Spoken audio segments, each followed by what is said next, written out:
Not many people watching this video are going to recognize this spot, and the reason for that, very simple, not many people have ever been here. Which is kind of a shame because it is an absolutely fantastic spot that deserves to be shared with more people, but it's also kind of not a shame because it's very beautiful to be here and be the only ones here.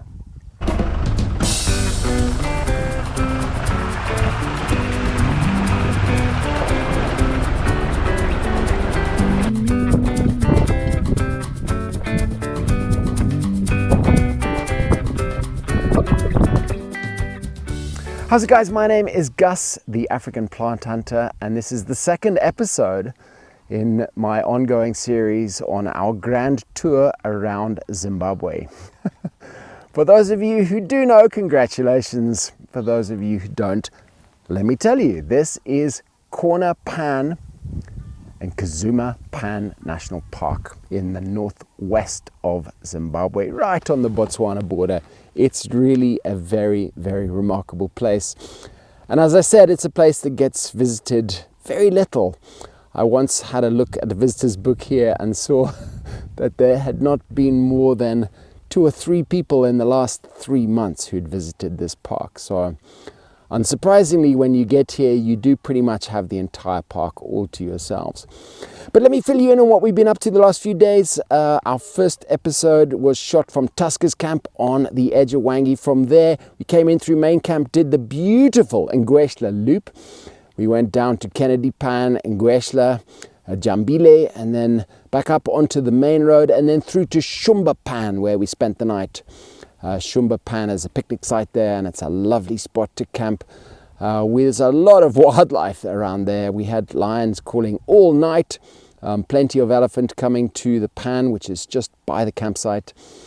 And then the next day we drove through past Masuma, and Masuma of course is always worth spending a couple of hours at, just watching the hippos, the birds. There's so much wildlife there. And then Ditima, and then to Robin's Camp. Robin's Camp is just such a beautifully well-appointed camp. Very simple, but there's a swimming pool there, there's a bar there, there's a restaurant, and there's a lovely campsite with incredible hot showers and ablutions, which is something that you really appreciate when you're on extended trips in the bush.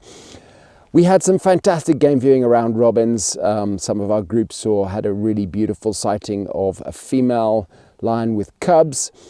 Another group also saw, which is a very rare sighting, the African wildcat, which looks kind of like a domestic cat and a little bit larger than your average domestic cat, mainly nocturnal, and really, yes, very unusual to see it.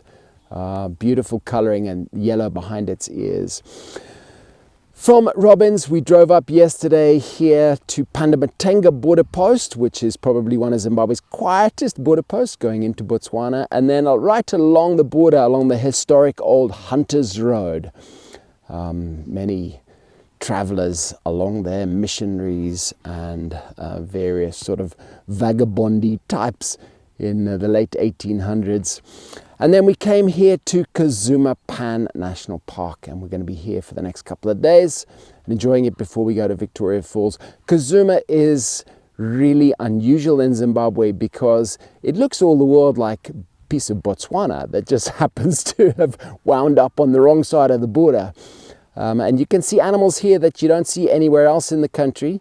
There's plenty of sesame here, which is a fairly rare sighting for Zimbabwe.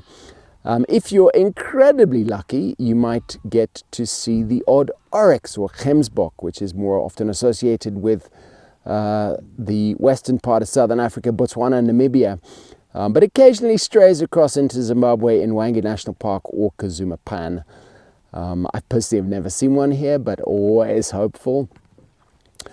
Today we're going to go for a game drive just now along the Katsashete River, which is always very productive.